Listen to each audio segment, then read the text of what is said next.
आप लोग अगर भगवान को थाली में, आपके घर में भगवान हैं बहुत सारे, होते हैं आप लोगों के, सभी लोगों के यहाँ होते हैं बहुत सारे भगवान, ठीक है। गणेश जी भी हैं सबके यहाँ, अरे बोलो तो लड्डू गोपाल भी हैं, फिर देवी देवता भी हैं बहुत सारे, फिर शंकर जी भी हैं। तो सबको एक ही थाली में रख लिया और थाली में रखकर सबने उनको स्नान कराना चालू कर दिया।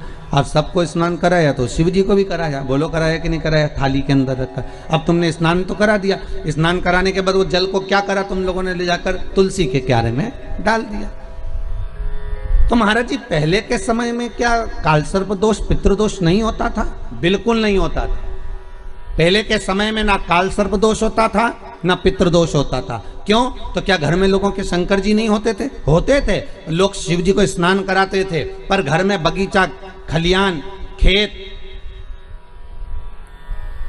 वृक्ष इतने लगे होते थे कि शंकर जी को स्नान कराने के बाद वो जल को ले जाकर, वो भगवान को स्नान कराने के बाद जल को ले जाकर पेड़ पौधे में डाल दिया जाता था, बगीचे में डाल देते थे, तुलसी के क्यारे में नहीं डालते थे। इसलिए ना पितृदोष होता था ना कालसर्प दोष होता था।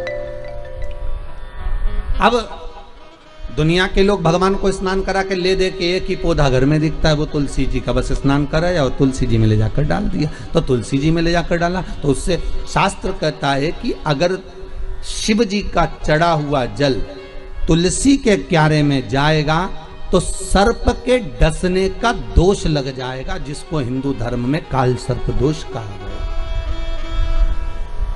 जो काल सर्प दोष, अच्छा बड़ा विचित्र काम है। कई कई गांवों में आप लोगों ने भी देखा होगा, यहां तो ठीक है परंतु हमने महाराष्ट्र में बहुत देखा। महाराज कई कई गांवों में तुलसी के क्यारे के नीचे शंकर जी को रखते हैं।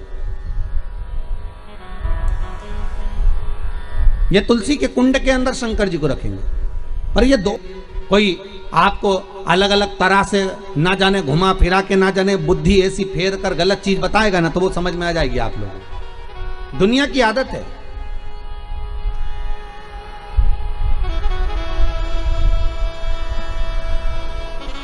अरे जरा सा गलत देखने पर अश्वत्थामा की बुद्धि फिर सकती है। रात्रि के समय पर अश्वत्थामा बैठे हुए थे,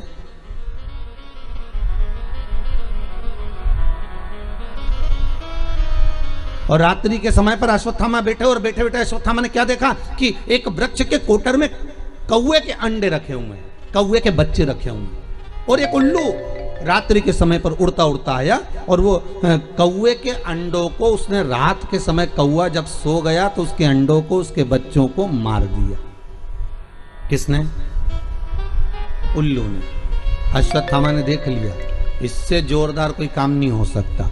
अगर ये पांडव जीते, नेत्र खुलने के बाद अगर नहीं मर रहे, तो एक काम करता हूं, जैसे उल्लू रात को आया और उसने कौवे के अंडों को मार दिया, कौवे के बच्चों को मार दिया, तो अश्वत्थामा ने भी विचार करा एक काम करता हूं, मैं भी सोते समय पर जाता हूं और मार देता हूं। और अश्वत्थामा ने करा क्या, जब पांडवों के पुत्र सो रहे थे और अश्वत्थामा उनको सोते हुए को मार आया, सोते हुए। बस केवल रात्रि को एक जरा सा एक लीला देखी और उस बुद्धि में, अश्वत्थामा के उस विवेक में वो समाहित हो गया। गलत चीज लोगों की बुद्धि में तुरंत आ जाती है कि हाँ हाँ उसने ऐसा करा, उसने तुलसी जी के क्यारे में शिवलिंग रखा तो अपन भी रख लो, उसने ऐसा करा तो अपन भी ऐसा कर लो, और उसने यूं करा तो अपन भी ऐसा कर लीजिए। पर शंकर की कथा करें नहीं भाई, ये थोड़ा वंचिता होना चाहिए। महाराज जो शास्त्र सम्मत हो उसका स्मरण करना चाहिए। पहले के समय में दो दोष नहीं रहते थे, ना पितृदोष रहता था ना काल सर्प दोष रहता था। काल सर्प दोष कब आया?